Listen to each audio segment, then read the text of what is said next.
is Michael Colby, author of The Algonquin Kid and many, many musicals. And I'm about to meet Rabbi Sol Solomon on Dave's Gone By on UNC Radio. Hooray! Oh, shalom, shalom, my friends. Shalom. Shalom Aleichem. Shalom Aleichem to you, too. Oh, my goodness, that voice you are hearing, ladies. Will you let me get the intro going here, sir? Hey, go for it. All right, thank you. By the way, what is your Hebrew name?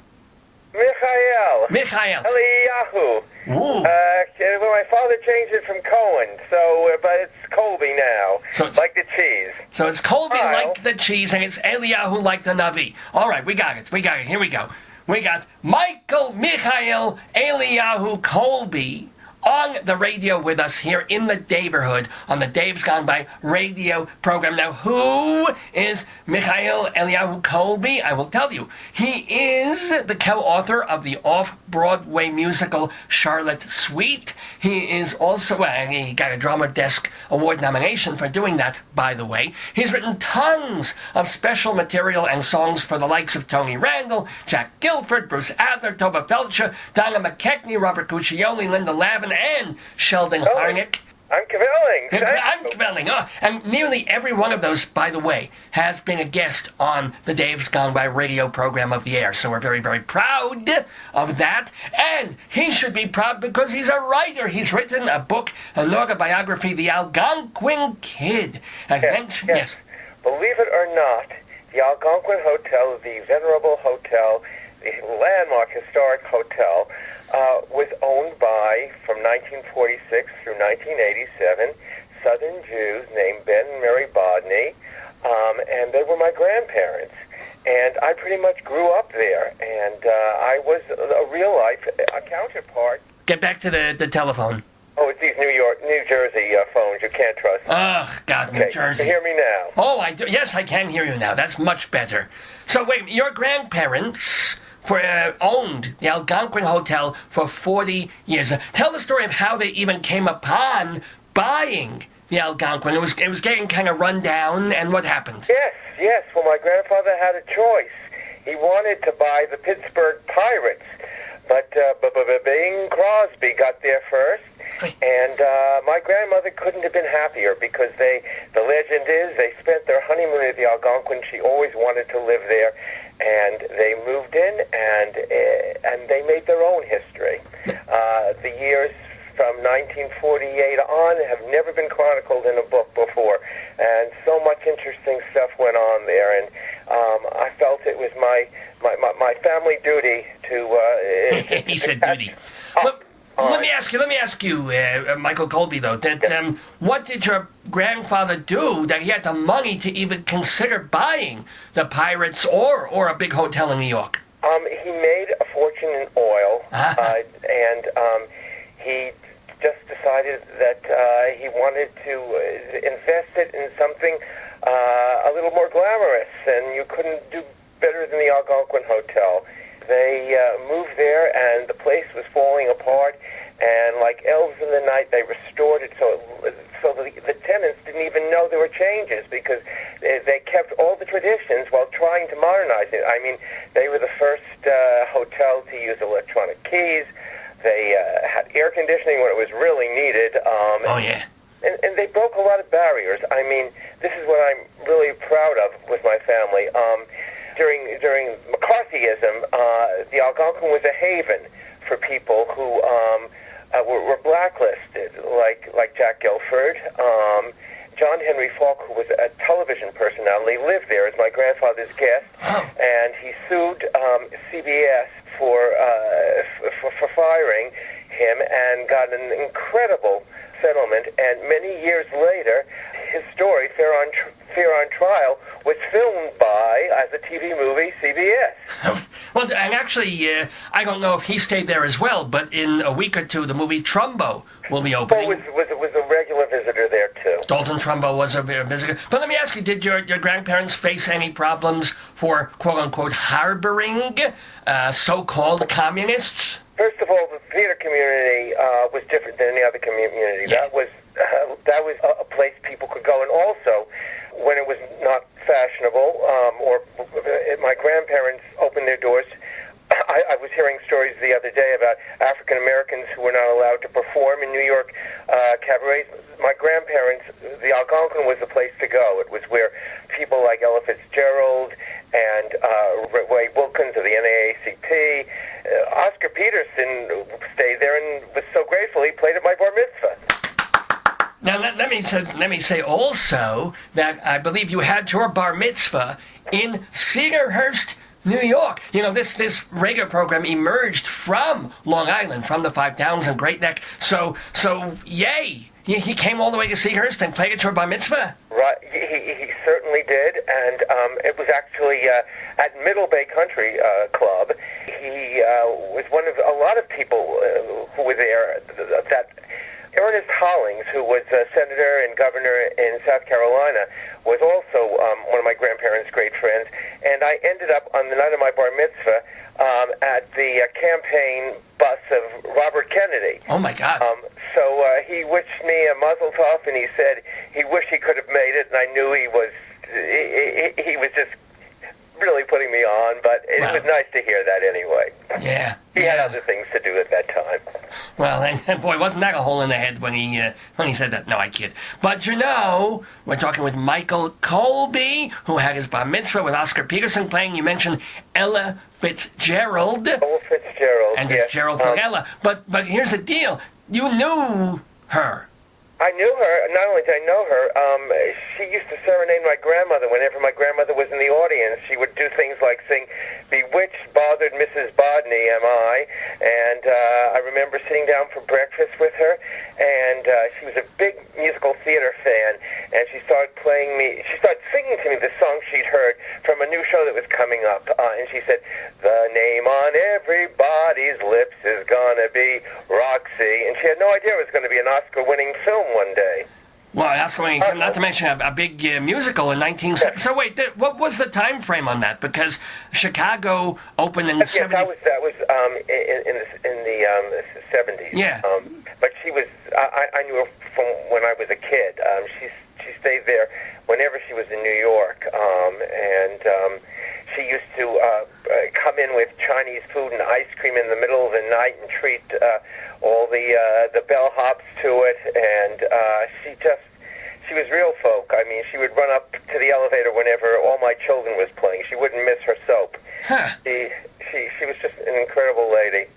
She was just a sweetheart. Now, did you actually live at the Algonquin, or did you just stay there weekends? No, I visited from actually Hewlett, Long Island. Wait a minute. What? Yes. Hewlett, Long Island? The Five Towns. That's where my family had a house, and my father would drive in every day and work as a manager at the Algonquin, and then I'd spend my weekends at the Algonquin. But I actually moved in when I was 18 and stayed there till I was married. It is rather amusing because the producer and the host of this radio program, Dave, lived in Hewlett, Long Island for 30 years. So it's just funny that you would mention that particular spot. Well, it's a small world. What can I say? Well, they do call it Juliet. A neighbor of mine around the corner was Stan Lee, who created all the Marvel comics, and I started my journalistic career writing letters to Superman comics, and I wrote a letter that I didn't like Marvel comics, and his daughter, who lived around the corner and also at one point attended the same school as me, Whitmere Academy. Oh, Whitmere Academy! Oh my God, this is a small world. Yes. Anyway, she wrote me an angry letter, and I wish I'd saved it because it would have been worth a fortune these days. Wow. But, I just want to have a chance to mention that on December 13th, Sunday at 2 o'clock, I am doing a cabaret show about the Algonquin Hotel. It's going to be like an evocation of the Oak Room. And I have incredible people in it. I have cabaret stars Natalie Douglas and Broadway stars Robert Creighton and Leah Hocking and Martin Vinovic. And we're going to be doing songs associated with the Algonquin, people like Ella Fitzgerald, Lerner and Lowe, who wrote Camelot and My Fair Lady there, George Gershwin, who used to hang out at my great-grandfather's kosher deli in Charleston, South Carolina, when he was researching for Porgy and Bess.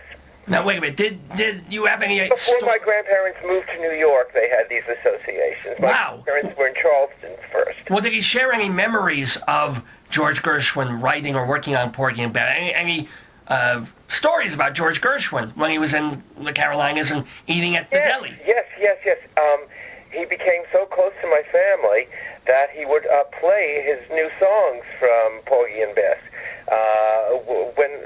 before anyone heard them. And he dated my Aunt Sid, who was like a second mother to me, and she always felt guilty. She thought that they could have gotten married, but when he took her out, he bought her a chocolate ice cream cone. She wanted vanilla, and we lost out on that connection because of a flavor.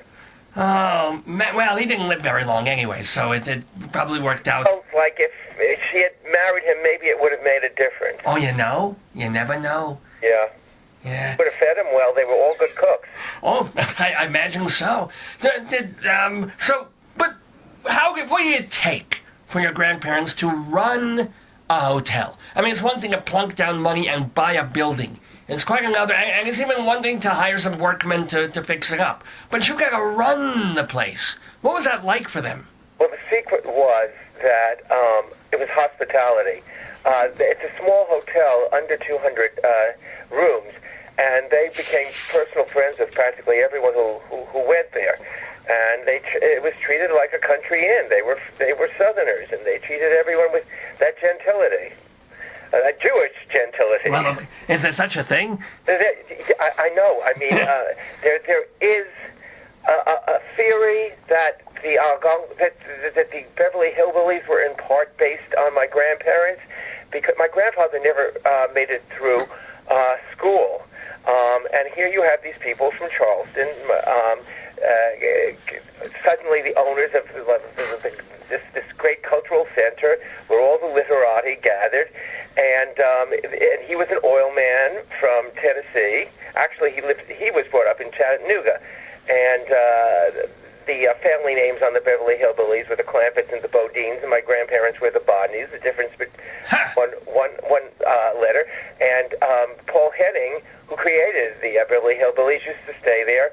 And Paul Henning said it was based on other things, but one of the giveaways was that there was an episode in which Phil Silvers, as a con man, tried to sell Jed Clampett the Brooklyn Bridge and the Algonquin Hotel. Wow. But also, let me ask you... Who knew Jed Clampett was Jewish? Who knew? Well, the old cranky woman, I would figure. Maybe. That would make sense, personality-wise. But well, he called my grandmother Granny. Oh, yeah. So did it break your heart, though, when they sold it? And now it's part of the Marriott? Yeah, I mean, it was a part of our family. There were many reasons that are discussed in the book. I mean, there was a certain tragic underlayer to the family history that you can read about in the book. Which give us a hint. On Amazon. Yes, hello? Yeah, no, I'm saying give us a hint, all right? Excuse me? Give us a hint. We'll go out and read the book, but tell me... Well, the tax laws changed then, and it just was the right time to sell. And there had been it had been a divisive family experience. It was very hard on my father, who died very young, and who was a manager at the Algonquin. Anyway... Was he not suited for it? Was it too much work? Was it... Why... Do you think it contributed to his not living very long? Let's just say he developed alcoholic tendencies, and the hotel and did you have a desire to take over? No, you see, here was this Brooklyn boy. My father was Sidney Cohen, and he wanted to he wanted to be a radio announcer, which is why he changed his name. And here he was, surrounded by these people he idolized, like Noel Coward and Ella Fitzgerald, and Norman Granz, who was the head of Verve Records. But it was not easy my grandfather could be difficult to work with, and so he was caught in the middle between my mother and the family situation, and it was also, it affected us at home too. But the bright side is it made me very creative, and I've never I've never been on drugs or alcohol or smoking, but I've got enough neuroses in me to all kinds of crazy characters. I mean, my show Charlotte Sweet was about a high soprano addicted to helium balloons, and my other show, which the album is coming out, Tales of Tinseltown, was about a girl who rises to the top in Hollywood imitating animals. Oh, so, okay. Well, I got a lot of experience witnessing at the Algonquin. Well, let me ask you, Michael Colby, then. Moving away a little bit from the hotel for a moment and talking about your career. You have this show, this off-Broadway show that is kind of a hit, and it gets Drama Desk nominated for a couple of things. Right. But at the same time, we haven't really heard of Charlotte Sweet in the past 30 years or so. Does that kill you as an artist when you get to a certain point with a project and you think, maybe Broadway, maybe national tour, maybe, it's done here and there and everywhere, and then, it sort of hits a wall after a point? Well, seeing people at the Algonquin on the rise and then in the dumps, it inures you to expect anything. And what I got out of all my shows, I had these mishpakas, these families. And when I had my engagement party, I had the family from Charlotte Sweet, and the family from Tales of Tinseltown, the family from Ludlow Lad, all these shows. I mean, this is my son. He sees his mother, who's a lawyer and who has stable work, and he sees my friends who have won Tony Awards and who have been starring in Broadway shows and who don't work for a few years, and that's just the way of the theater. But it's a blessing and it's a curse, but we love it. And I mean, Charlotte Sweet had its disciples. One thing that happened is that we opened, and I had the same press agent as another show that got a little bit more attention at the same time. We thought we were going to be the hit of the year, and then another show called Little Shop of Horrors opened, and we got reviewed together. And but they were picked up by the Schubert family and Cameron McIntosh. And so we got overshadowed. In fact, we had the same PR person who was promoting us together and got fired from both shows on the same day. He was great, and he didn't deserve it. Oh, I bet you off the air you could probably tell me who it is. I might know who that is. No. After that, he went out of the business. Oh, well, I don't blame him. That's a bad day. And so, Michael Colby, though, well, here's the thing. Did being the scion of the Algonquin owners, did that mean, or does that mean, that you can pursue theater and you don't really have to worry about finances? No, it doesn't give me that financial security. That's why I have my daily job as a teacher. But it gives me a little bit of a cushion. I mean, my grandparents were instrumental in what happened is there are all these places in the Algonquin, like the Rose Room used to be, looked like a scene from My Fair Lady or Hello Dolly. It was even designed by Oliver Smith, who won the Tony for some of those shows. There was the Blue Bar was in a different place, and then there was this side place called the Annex, which at one point during Prohibition may have been a speakeasy. And God knows that the hotel is full of ghosts, Dorothy Parker, and who, you just name them, it feels like the spirits are around. And my grandparents took that space, which had been a storage space for years, and they turned it into a rehearsal space for me. And I got every actor in New York to work for me for nothing because they got free Algonquin meals. And sometimes actors would show up who weren't even in my shows and come for lunchtime. And it was just a great time. Do you have any, in the deal-making, in the selling of the place, do you have any privileges at all there? They love me now. They love me. I mean, I'm closer now to the Algonquin than I've been for years because I have supplied this history, and I've done it in a loving way. And I go around and promulgate the legend of the Algonquin through the present. Also, but can you stay there for free, or you? Well, when I've done radio interviews, they have given me a space. That's good. And when I had my New York Times interview, it was right at the Algonquin. And if you order a martini, they give you a free olive, I think. Yeah, I just have to learn how to drink. That's true. Hey, you mentioned My Fair Lady, by the way. Oh, My Fair Lady, yes. Wasn't that sort of semi-written? Yes, Lerner and Lowe, they say, not only did they always say the Algonquin, Lerner's relative helped to broker the deal, but they had a suite, and it was right below my grandparents' home. My grandparents converted half of the 10th floor of the Algonquin into a suite. And the Lerner and Lowe below, and in the middle of the night, they were playing their latest song, and it woke my grandfather up, and he complained about all the noise, and he said he wouldn't mind if it was something good. And what they were doing, they were creating I Could Have Danced All Night. And then years later, they promised me I was going to play the page in their new show, Camelot.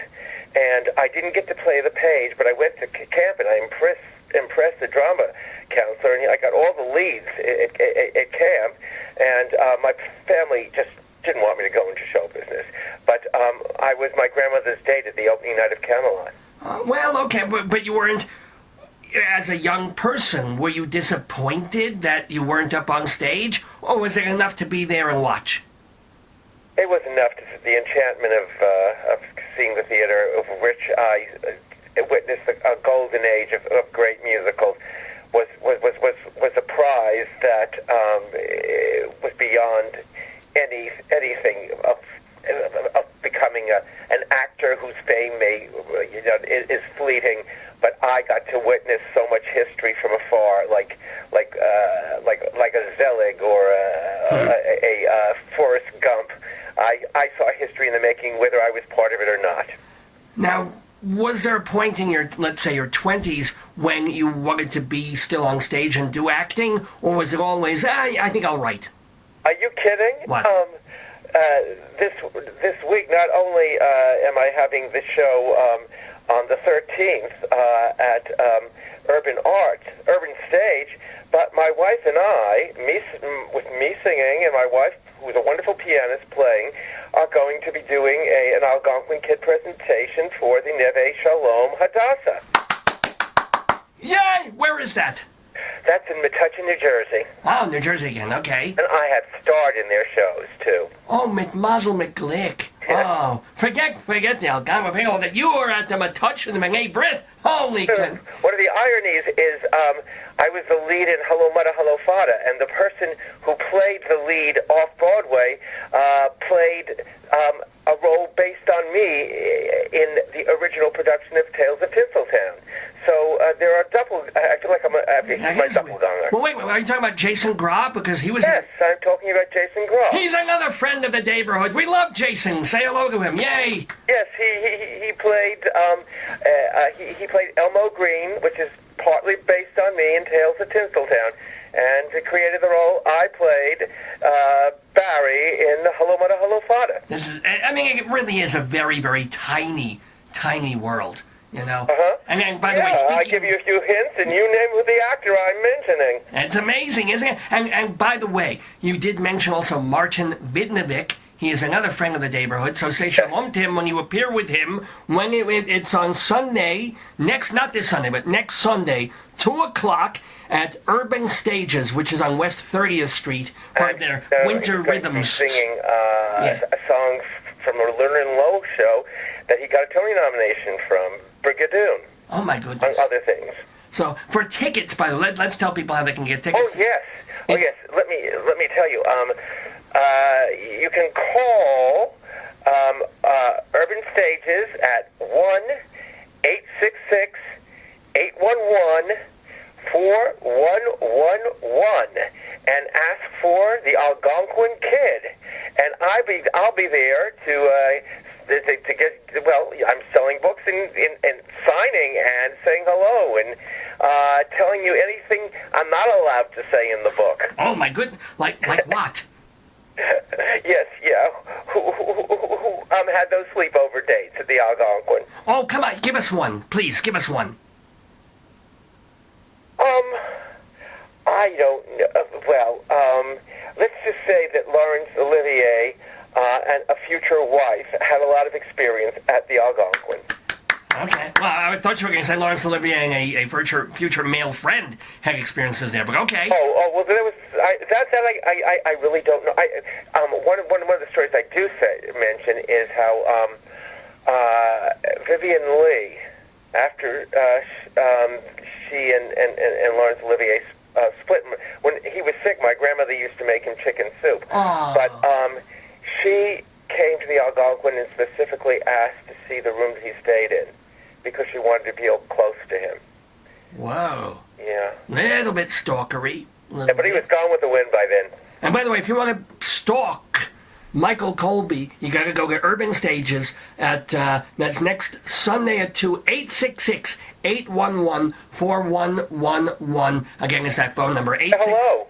That's right. Yes, hey, shalom. And you'll see my picture on the book at Amazon.com. And I haven't. The picture of me is as I guess I was a 6-year-old, really cute 6-year-old, looking like a little rascal, and I haven't changed a day. Yeah, and by the way, let me ask you something. Haven't changed any clothes. No, I did that. You teach. That is your day job, as you say. You teach in New Jersey. What do you teach? I'm a substitute teacher, and I cover everything. Believe it or not, I taught Japanese one day, and I don't know what. How the hell? What? Whoa! How? They give you, they give you handouts, and you tell the kids do your thing, and you collect it. But when it's English or drama, I actually teach them. And what's nice is when I was at my prime during Charlotte Suite, people used to go around saying, "There's the playwright Michael Colby," and now in Metuchen and the local towns, wherever I go, all the kids say, "There goes Mr. Colby." Oh, all right. Well, that's kind of. Now, you haven't been stabbed yet, or anything like that? No, nothing like that. Okay, just wondering. You hear about kids it's today. It's enough pain being in the theater. All right. No, but are the kids today better, worse? Or can you get them off their iPads and their iPhones and their? Oh, some of the schools where I work have higher standards about that, but it's mind blowing. It's mind blowing. And then, of course, they have to stop me from going on my iPhone too. Oh well, that's fair. So, what are you working on, by the way? You've written the book. The book is out there. People are going to buy it. Well, there's the album of Tales of Tinseltown, the reissue of Charlotte Suite, and I have a show called Dangerous that was just optioned, and I have 7 other shows that you can find through my website, www.michaelcolby.com, which are equally worth doing. So, MichaelColby.com, COLBY, MichaelColby.com. Do you always work with different collaborators? Do you ever renew? I've been very faithful to my wife, but among my collaborators, I'm just, a pushover. I can't get enough. I just write so fast that they can't keep up with me, so I have many. So is there a librettist or a lyricist that you most admire or has most influenced your work? Oh, yeah. Well, I was the researcher, and I'm a protege. I was a researcher for the biography, and I'm a protege of the Lorenz Hart family. Oh. So I'm heavily influenced by Rodgers and Hart, and also E.Y. Yip Harburg. Well, Rodgers and Hart, if you don't know who he is, he wrote all the songs that Frank Sinatra used to sing, from Pal Joey and Boys from Syracuse and Blue Moon. And the other one I love is E.Y. Yip Harburg, who wrote the lyrics to The Wizard of Oz. And I talk about them all in my book. And I'm proud to say that my name is on the Yip Harburg website because of my book, along with Yip's books, too. I feel very honored about that. And you've also been honored to work with or write specialty material for all those people that I mentioned when we first began. So do you have any great stories about working with some of these people that you had to do, little cute? Well, if anyone, I loved working with Bruce Adler, the late Bruce Adler. And when I did that, it was like I was living the Dick Van Dyke Show. Because I would come in from suburbia, write comedy for him, and we'd work together, and it was just like being part of a sitcom. And it was just so much fun. I was very close to the writer of Harvey, the Pulitzer Prize Mary winning Chase. play about the puka. Yeah. Mary Chase stayed at the Algonquin, and when I was a kid, she used to give me white chocolate bunnies. Oh. Looked like Harvey. And years later, she paid me the ultimate present. She asked me to collaborate on a musical version of her show, Mrs. McThing. The idea that these people I grew up with, who were my idols, another person was Dale Wasserman, who wrote the play version of One Flew Over the Cuckoo's Nest, Right. who wrote Man of La Mancha, and he asked me to write a show with him. It was just such a kick. It was like an extension of what I'd witnessed, and suddenly it was happening to me. Is there a book that you've read, or maybe, hell, these days it's a movie, that you think, God, somebody needs to musicalize that, maybe me? Is there something you've always said? I've already done those things, and then you lose the rights. That's why I usually create original shows. Well, hey, you said you just take a show of yours optioned. What is that one about? 1930s thriller in the Hitchcock style with a swing band score. We're waiting to see what happens with that, and I wrote a show about Yiddish theater that won acclaim in New Jersey, and on the other hand, I've written a Christmas musical. I was commissioned to write a Christmas musical. No. Another show I wrote about adoption that has been done National Adoption Month and won a lot of acclaim, called They Chose Me. So I've got a lot of them out there. I mean, they're not household names, but they gave a lot of people a lot of pleasure. Oh, sure. No, of course. But I'm curious about the process. Like, you have a musical, you write with somebody, and then how do you get it to the people who option it?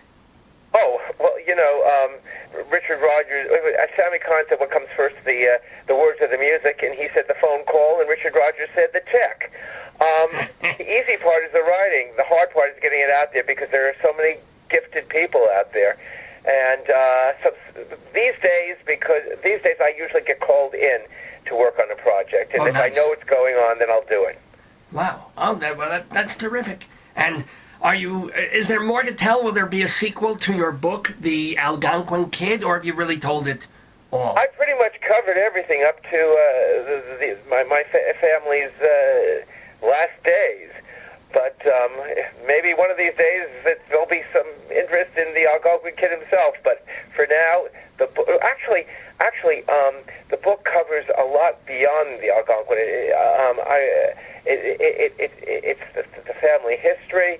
It's the history of the Algonquin, and I was part of some major off-Broadway organizations. The first organization to develop new musicals, and the first organization to do musicals in concert, like the Encore series. Oh my God! Wait, how you were involved with Encores? It was called the New Amsterdam Theater Company, and it was the source for every other musical in concert that followed. Wow! I did not realize that. Wow! Big wow there. Can I ask you last question for the delightful and the Jewish Michael Colby, and the author of the Algonquin? And the Southern too. When I lived in the Five Towns, they worked hard to get rid of my left-handedness and my Southern accent, so I could talk, properly like a Long Islander. There you go. They're like me. Yeah. You're talking now. What the hell? Now I don't remember what my goddamn question was. It was one more delightful memory as a child or even an older person of your years living in and visiting the Algonquin Hotel. Okay. I'll tell you a story that involved my grandmother. Okay. And because she knew Arthur Miller, who stayed at the hotel while he was writing The Crucible, and she knew Joe DiMaggio, who was a good friend of my grandfather's. They also knew Marilyn. Okay. Marilyn who? Just kidding. Yes, I know. I'm kidding. Anyway, one day, Granny was down the block from the Algonquin, and Marilyn comes in this beautiful, white, full-length mink. And Grandma says, "Marilyn, that's the most beautiful fur I've ever seen." And Marilyn said, "You think that's something? You should see what's under it." And she flashed my grandmother. Wow. I assume you wish. That was one adventure I would have liked to have shared with my grandmother. Indeed. Wow, okay. Oh, and when we went to the Beverly Hills Hotel, if you want a Jewish story, I was a mischievous kid, and I would drive the hotel operators crazy. And at the poolside, they paged the 4 questions. They paged Manish Tana, Laila Hazeh, Michael Halelot, and it went on from there. Huh. I'm very glad to hear it. In fact, I know you wrote that Christmas musical, which I have some problems with, but oh boy, you even wrote a Hanukkah-related song that we're going to play to end the segment here. What made you do that? Because I was asked to write Christmas shows every year for this regular series, and I said, well, maybe I'll write something a little different this year, if it's the song I think it is. Yeah, well, I assume it's the song you think it is. I can't begin to tell. Well, I can, hold on, let me see if I can find it here in the iTunesy. By the way, the last lyric, which isn't on the recording, is, I'm dreaming of a wood dreidel. Okay.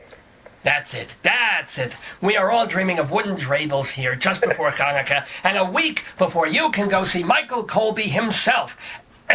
And all these wonderful singers who are going to be doing his show, his presentation with music, let's call it, the Algonquin Kid. It's at Urban Stages on West 30th Street. You can get tickets at 866-811-4111. You can find out all this information and more at michaelcolby.com. Michael, it's been a delight to talk with you. I wish you more music, more words, more writing, and more success, and more Judaism. Give me some checks. Thank you. And more checks, absolutely. Okay. And many more substitute teaching assignments. Oh yes. That's my bread and butter. And you know what? All things considered, next year in Trenton. I'll follow my son. That's where he's worked sometimes. There you go. Shalom to you. Shalom.